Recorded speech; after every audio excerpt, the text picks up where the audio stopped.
Hi, this is Rian from Must Be Noob. In this lab guide, I'll be creating and managing administrator user account with permissions in Checkpoint Firewall RET1. To log into Security Management Server through Checkpoint Smart Console, you must have an administrator account configured on the Security Management Server. While installing the Security Management Server, you create one administrator in the first time configuration wizard. After that, you can create additional administrators accounts with Smart Console or using the Gaia web portal. In this lab guide, I want to create the second administrator user account on our Checkpoint Firewall. In the first step, I'm going to access the Smart Console dashboard.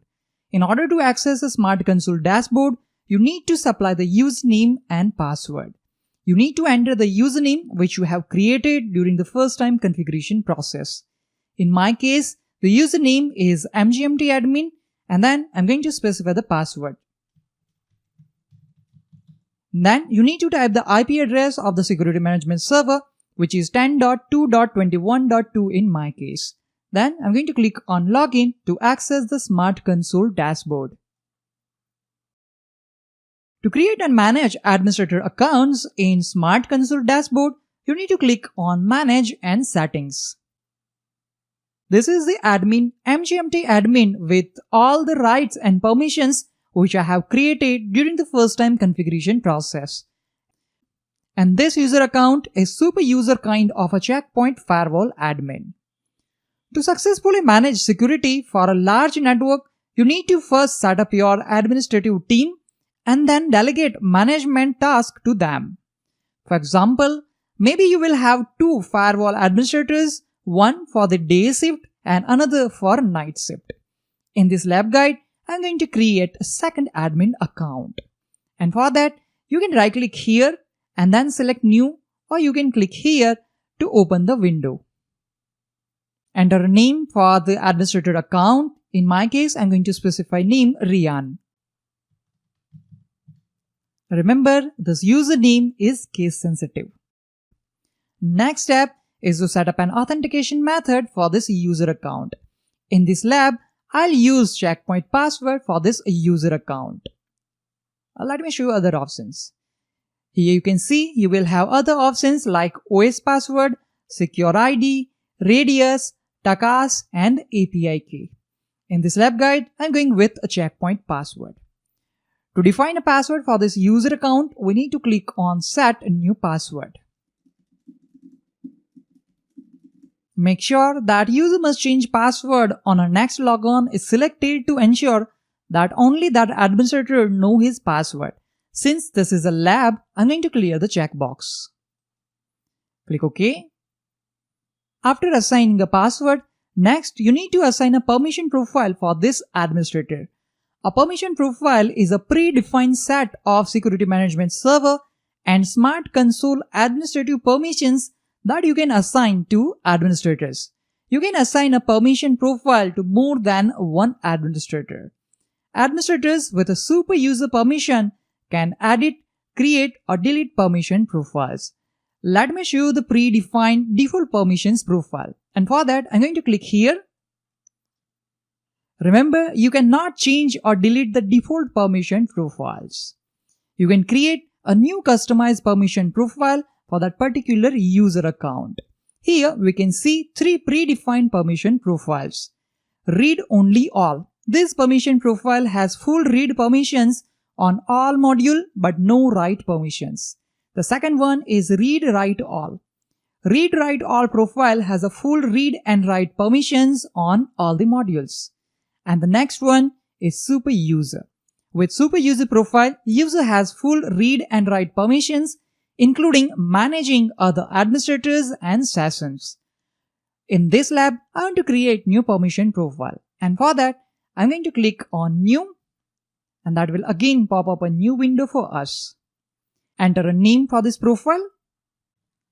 Here I'm giving name MBN custom permission. Now here we have a level of permissions, read write all, auditor means read only or customize. We are going with customize. Then after I'm going to click on gateway tab and here we can see we have certain options to manage the permissions.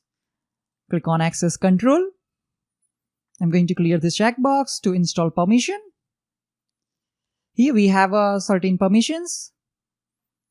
Everything is right, so I'm going to change it to read only. Perfect. See, you can adjust these policies as per your requirement.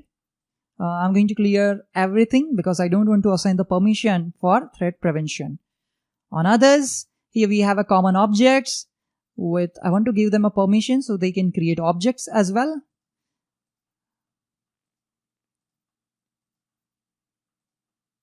Okay, others are going to be read. Fine. We have given the permission for common objects and checkpoint user database and with the right permission. Okay, we want to keep monitoring and logging with the full permission. So you can adjust this permission as per your requirement. Fine.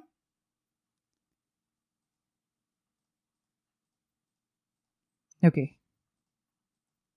Now I'm going to click on OK. And make sure that permission profile MDN custom permission is selected. Click on OK to create a new administrator account with the name Rian. As you can see, our admin account has been created successfully. Here we can see profile, super user for MGMT admin and the custom user profile for user Rian. Now I'm going to click on publish to save the changes.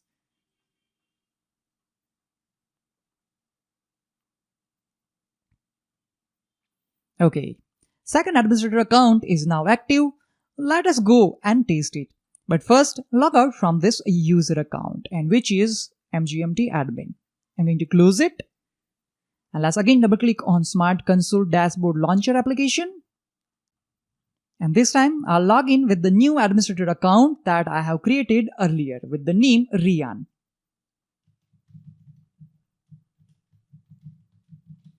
I'll specify the password and click on login. Okay. You can see the message, Smart Console, welcome, this is your first login. Let's click on security policies. Here we can see all the policies are there. Here we do not have options for install policy because the reason is pretty simple one. We haven't selected that permission for this user account. So user is not able to install the policy. And if you want, you can assign the permission, but just to show you, I haven't selected that permission level. Suppose if you have multiple administrators, then you need some kind of auditing mechanism in place to find out which administrator has performed which operation. Let me show you that. Let's try to create new host object. Let me click on new, select host. Let's give name FTP server. Let's assign the IP address 192.168.21.6 and click on OK. Let's click on publish and click on publish again to save the changes. Okay, so I have successfully created one host object with the name FTP server. Now let me show you the firewall auditing logs, and for that I'm going to click on logs and monitor. Let me close this. I'll click on logs. Let's open a new tab. And here I'm going to click on audit logs. Let's click on it. This is the place which will tell you what all the things have been done by which administrator. And here we can see we have information about that administrator Rian. This is the first one. This is the timestamp when this administrator has logged in. And then after this admin has performed one operation. What is that? Create object. Object type is host. Perform on FTP_server with the IP address. This is the name. And then after he has saved the changes by clicking on the publish. Under firewall audit logs, you can see that what all activities were done by this user Rian. And if you want, you can also filter out this. Let's right click on administrator and select add filter. Okay, so here we can see now only entries which are generated for our administrator Rian. In this lab guide, you have learned the steps to create and manage new firewall administrators with custom permission profiles. Thank you for watching. See you all in the next lab guide.